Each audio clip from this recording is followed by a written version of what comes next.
సామర్లకోటలో సంచలనంగా రేపినటువంటి triple murder కేసులో అయితే ప్రస్తుతం అయితే విచారణ అయితే కొనసాగుతుంది. తన ఏదైతే ముగ్గురు మృతదేహాలు ఓ పక్కన మాధురి మృతదేహంతో పాటు ఇద్దరు చిన్నారి మృతదేహాలు అయితే పెద్దాపురం ప్రభుత్వ ఆసుపత్రిలో పోస్ట్ మార్టం అయితే నిర్వహిస్తున్నారు. అలాగే తన భర్త ఎవరైతే ఉన్నారో ధనుంజయ్ ప్రసాద్ కూడా ఇక్కడే ఉన్నటువంటి పరిస్థితి ఉంది. కన్నీరు మున్నీరుగా విలిపిస్తున్నారు. మనం చూడొచ్చు భర్త ఎవరైతే ఉన్నారో ధనుంజయ్ ప్రసాద్ మనం చూస్తున్నాం. ఇతనే కన్నీరు మున్నీరుగా విలిపిస్తున్నారు. అసలు ఏం జరిగిందో మాట్లాడే ప్రయత్నం చేద్దాం. చెప్పండి, మీరు ఎప్పుడు వచ్చారు? ఉదయం ఎన్ని గంటలకు వెళ్ళారు డ్యూటీకి? ఎప్పుడు?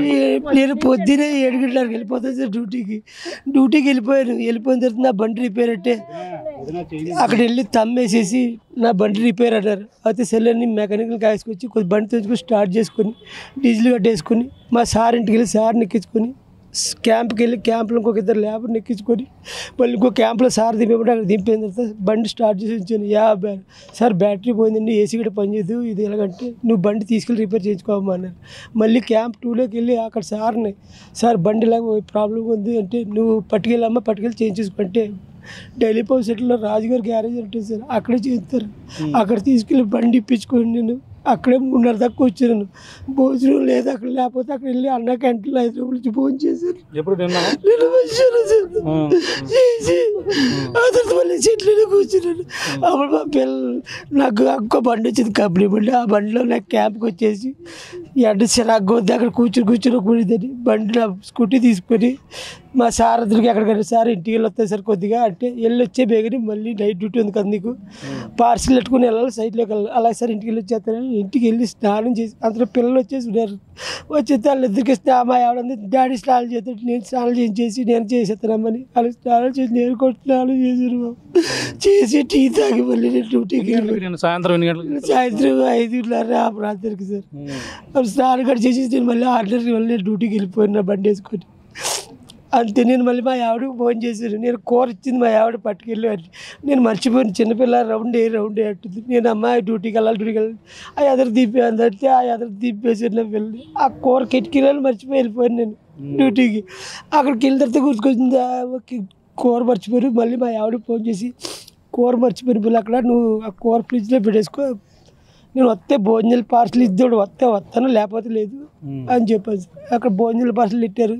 వాళ్ళు అన్నారు సైట్లోకి బాబు వెళ్ళాలా, మెకానికల్ గట్ట తీసుకెళ్ళాలి, అక్కడ రోడ్ వేసి మిషన్ బిగించాలా అన్నారు. అంటే సరే అని ఇంకొక ఇద్దరు కుర్రోళ్ళు ఎక్కి క్యాంటీన్లో పని చేస్తున్నారు. ఆపరేట్ కంపెనీ సార్, రోడ్లు వేస్తున్నారు, బైపాస్ రోడ్ వేసే కంపెనీ. అపరేట్ జేపీ వేరండి, అపరేట్ వేరే.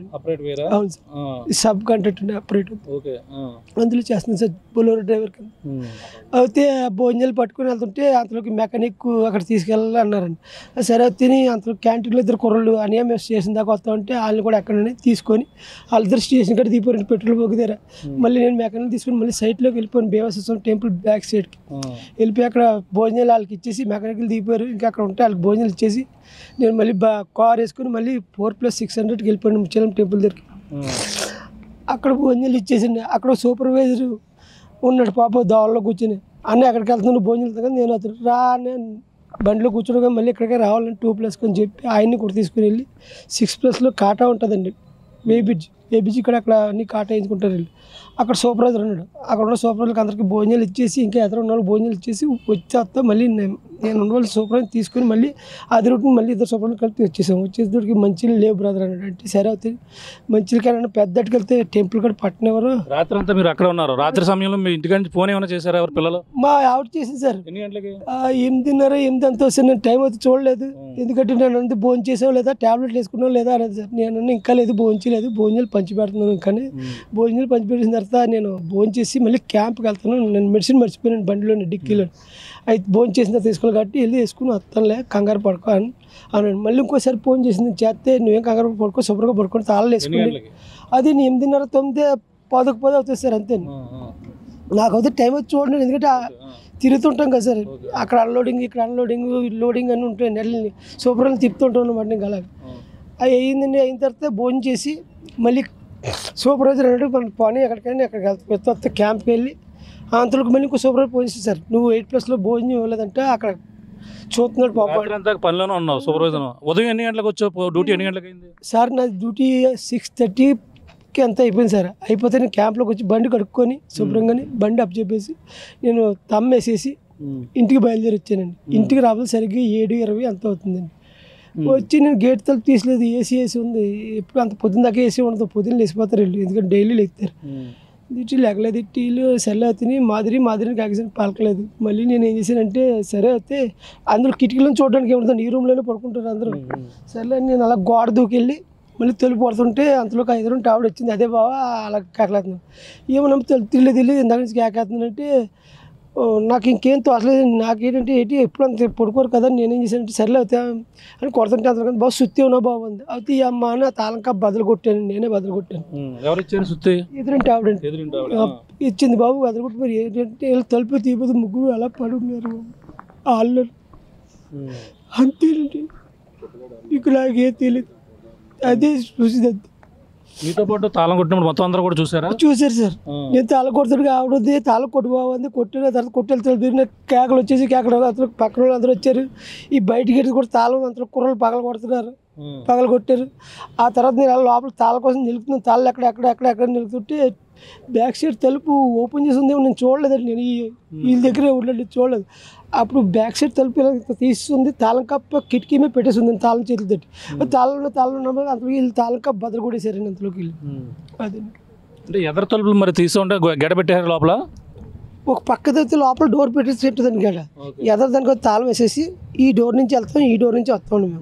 ఎప్పుడు బ్యాక్ సైడ్ ఎప్పుడు తాళం వేసే ఉంటుంది, ఎప్పుడు తీయం మేము. ఆ తాళం మరి ఎలాగైందో ఆ తాళం తీసుంది. ఎలా ఉన్నాయి మీరు వెళ్ళబోతుకు లోపల ఎలా ఉన్నారు వాళ్ళందరూ? శవాలు అయిపోయి ఉన్నారు బాబు, రక్త మరుగులు ఉన్నారండి ముగ్గురు. మా ఆవిడ వారు ఆ పిల్ల ఇటు, ఈ పిల్ల ఇలాగా ఉన్నారు బాబు ముగ్గురు. అంతేనండి, నాకు ఇంకేం తోచలేదు. ఎట్లే మా చెల్లికి ఫోన్ చేశారు, మా మామగారికి ఫోన్ చేశారు, మామయ్య పిల్లల్ని అందరూ చంపేశారు రండి పేరండి. అంతేనండి, నీకు నాకేం తెలియదు, నేను అవుతే చేయలేదు బాబు. నేను రాత్రి మళ్ళీ డ్యూటీలో ఉండాలి, పొద్దునే వచ్చాను అంతే డ్యూటీ. అంటే నీపై పోలీసులు విచారించారు, ఏం చెప్పారు మీరు? మీ పైన కూడా అనుమానం ఉందన్నారు. నన్ను అంటున్నారు సార్, నువ్వే చంపేసావు ఈ పిల్లల్ని, నువ్వే చంపేసావు, నువ్వే ముద్దాయమంటారు. నేనైతే చంపేసుకుంటాను సార్, నేను పెంచుకుంటున్నాను, ఇంట్లో కష్టపడి పెంచుకుంటే నేను చంపేసుకుంటాను సార్ నా పిల్లల్ని కట్టి. ఇప్పుడు దాకా అదే సార్, నువ్వే చంపేసావు అంటున్నారు, నేనేం చెప్పేస్తాను సార్. అది మరి అనుమానం ఎవరి మీద ఉంది నీకు? ఎవరి అనుమానం ఉందా? నాకు ఎవరి మీద లేదు సార్. నేను ఎప్పుడు ఇంటికాడ వస్తాను, ఇంటికాడ ఉంటాను, పడుకుంటాను అంతే, డ్యూటీకి వెళ్తాను అంతే. నాకు ఎవరితో మాట్లాడను. ఏం చదువుతున్నారు పిల్లలు, ఏం చదువుతున్నారు, ఏం పేర్లు వాళ్ళ పేర్లు? ప్రైజీ చేసిన 1వ తరగతి పెద్ద బాబాయ్ పుష్పకుమారి నిసి అంటామండి, ఆవిడ 4వ తరగతికి వెళ్ళింది బాబు. అది మళ్ళీ షూలు లేవంటే షూలు అని కొనేసి ఫస్ట్ క్లాస్కి వెళ్ళింది బాబు. మీకు ఎవరితో గొడవలు ఉన్నాయా గతంలో? ఎవరితో దీని ఎవరితో గొడవలు ఆడు సార్, నాకు గొడవ పట్టే పోయి దూరంగా ఉంటాను, ఎవరి దగ్గరికి వెళ్ళి గొడవలు గట్ట.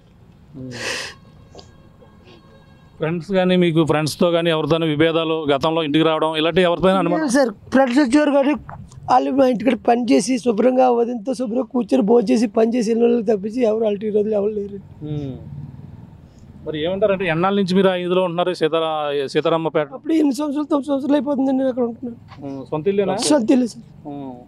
మరి ఏంటి ఇప్పుడు ఏం జరిగింది అనుకుంటున్నారు అసలు? నిన్న మరి మీకు చివరిసారిగా పిల్లలతో ఎప్పుడు మీరు కలిసి? సాయంత్రం 5:30కి వెళ్తే ఆడని ఆలోచించి బట్టలు వేసుకుంటే అదే సాయంత్రం లాస్ట్ వాళ్ళతో ఆడటం అంతే. మరి ఏం కోరుకుంటున్నావు ఇప్పుడు? ఎవరో ఇది ఇంత అంటే పెద్ద మీకు ఏమైనా పెద్దల గొడవలు ఉంటే పెద్దలు చూసుకోవాలి, చిన్నపిల్లల్ని ఎంత దారుణంగా చంపడం? ఏమో బాబు, వాళ్ళే చేశారో నాకు తెలియదు బాబు, నాకు న్యాయం కావాలంతే బాబు. నేను ఎవరిని ఏమన్నా అంతేగాని నాకు ఏమవుతుంది బాబు. నా పిల్లలు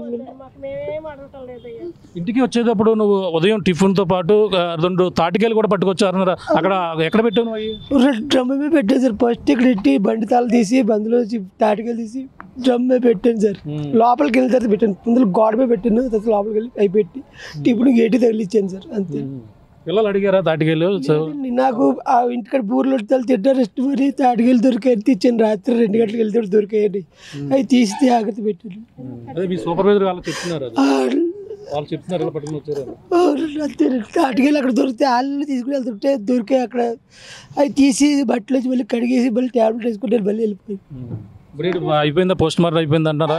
సార్ అవుతుంది అంటున్నారు సార్. అవుతుంది అంటున్నారా? ఎక్కడ ఎక్కడ తీసుకెళ్ళి ఇప్పుడు ఖననం చేస్తారు మొత్తం అన్నీ కూడా? ఇది వస్తే మా ఇంటికి అట్లేదు సార్, మరి ఎవరు ఏమట్లేదు నాకేం అర్థం అవ్వట్లేదు. మరి ఇది పరిస్థితి.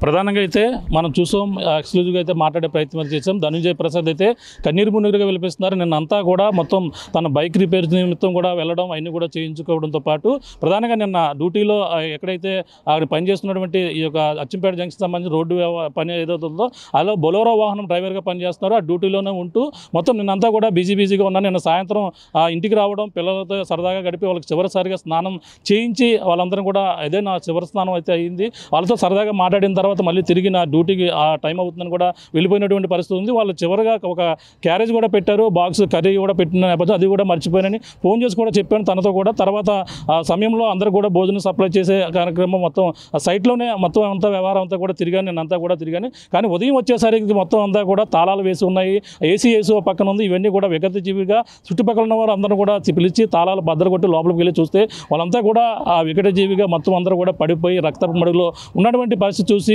అందరూ కూడా ఒక్కసారిగా షాక్ అయ్యి తనంతా కూడా ఏం జరిగిందో తెలియని అయోమయ పరిస్థితుల్లో ఉన్నట్టు కూడా ఆవేదన అయితే వ్యక్తం చేస్తున్నారు. ప్రస్తుతం అయితే పోలీసులు ఉదయం నుంచి కూడా తనపై కూడా అనుమానం అయితే వ్యక్తం చేశారు. ప్రస్తుతం అనుమానం వ్యక్తం చేసినప్పటికీ పోలీసులు అయితే ఇప్పటికే కొన్ని కాల్ డేటాను కూడా సేకరించారు. కాల్ డేటా కూడా ఆధారంగా కూడా విచారణ అయితే వేగవంతం చేస్తున్నారు. ప్రస్తుతం అయితే పెద్దాపురం ప్రభుత్వ ఆసుపత్రిలో పోస్ట్ మార్టం అయితే నిర్వహిస్తున్నారు. ఇద్దరిని కూడా ఇక్కడ తండ్రి కన్నీరు మున్నీరుగా విలిపిస్తూ తనపై ఈ హత్య నేనెందుకు చేస్తానంటూ కూడా కన్నీరు మున్నీరుగా విలిపిస్తున్నారు. తనపై ఎవరు దీనిపై ఈ విధంగా చేశారు, విచారణ అయితే చేపట్టాలంటూ కూడా కోరుతున్నటువంటి పరిస్థితి ప్రధానంగా కనపడుతుందని చెప్పాలి. ఈ యొక్క ఘటన అయితే త్రిపుల్ మర్డర్ అయితే అలాగే తల్లితో పాటు ఇద్దరు పిల్లలను కూడా ఈ విధంగా చంపిన వారు ఎవరైనా సరే కఠినంగా శిక్షించాలంటూ అందరూ కూడా కోరుతున్నటువంటి పరిస్థితి ఇక్కడైతే ప్రధానంగా కనపడుతుంది. ఇక ధనుంజయ ప్రసాద్ అయితే కన్నీరు మున్నీరుగా విలిపిస్తూ తన చిన్నారులు 1వ తరగతి ఒకరు, 4వ తరగతి ఒకరు, ఇద్దరిని కూడా చాలా ఇష్టంగా తనైతే చూసుకునేవారని కూడా చుట్టుపక్కల వారు కూడా చెప్పడం జరిగింది. కానీ ఈ విధంగా నేను ఎందుకు చేస్తానంటూ కూడా కన్నీరు మున్నీరుగా విలిపిస్తున్నటువంటి ఏడుస్తుంటే ఇక్కడ అందరూ కూడా అందరి ఉదయాలు కూడా కలిసివేస్తున్నటువంటి పరిస్థితి ప్రధానంగా ఈ యొక్క పెద్దాపురం ప్రభుత్వ ఆసుపత్రి కనపడుతుందని చెప్పాలి. ఇది ఇక్కడ ఉన్న తాజా పరిస్థితి. కెమెరా అనిల్తో ప్రకాష్ RTV పెద్దాపురం ప్రభుత్వ ఆసుపత్రి నుంచి.